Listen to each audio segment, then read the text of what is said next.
Donald and Douglas are Scottish twin engines. They're practical, peppery, and proud. They nearly always work together.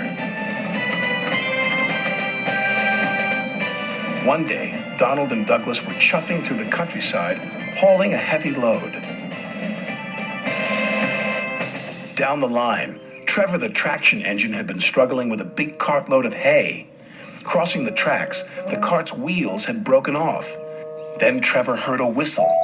"Oh no!" Trevor cried. Donald could see the cart. "Stop!" he cried. Donald's driver applied the brakes, but it was too late.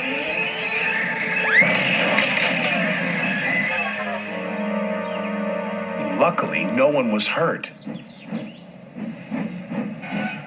"Stop being pushy," Donald snapped. "Don't call me pushy," Douglas snapped back. "You shouldn't have pushed me into the cart," huffed Donald. "You pulled me, you mean," argued Douglas.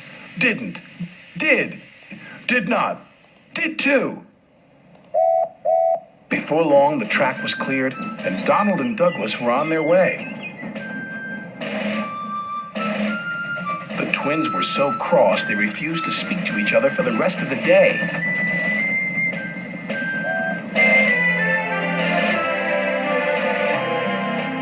The next day, Sir Topham Hatt needed an engine to help Duck at the smelter's yards. "May I go, sir?" said Donald eagerly. "I only need one engine," said Sir Topham Hatt, "not two." "I am only one engine, sir," said Donald, "and I would like to work with Duck." Sir Topham Hatt was surprised, but agreed. Thomas was worried.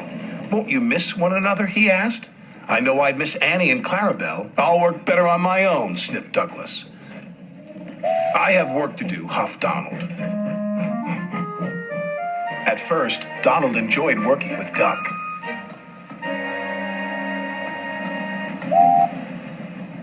Then things started to go wrong.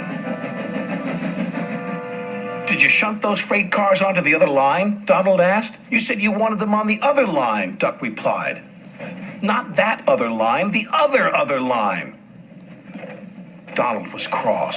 Douglas would have known what I meant. He huffed. Douglas was working on his own. He chuffed dutifully through the beautiful countryside. But Douglas had no one to share it with.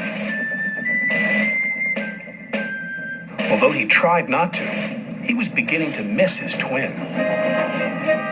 That night, Douglas's driver took him to visit Donald. "I was just passing," said Douglas. "Have you come to say you're sorry?" Donald sniffed. This made Douglas very cross. "I've nothing to be sorry for," he said, and steamed away in a huff. The next day, Donald was in a bad mood. Duck could see he was getting too close to the buffers. "Look out!" Duck shouted, but it was too late. Donald's driver was very cross. "This wouldn't have happened if you were working with Douglas," he said. Donald knew he was right, and Duck knew he couldn't pull Donald back onto the rails. So he went for help. Douglas was sadly finishing his work as Duck steamed into the depot. "Donald is in trouble," said Duck. "Donald in trouble," Douglas cried. "I'm on my way." And he steamed off as fast as he could.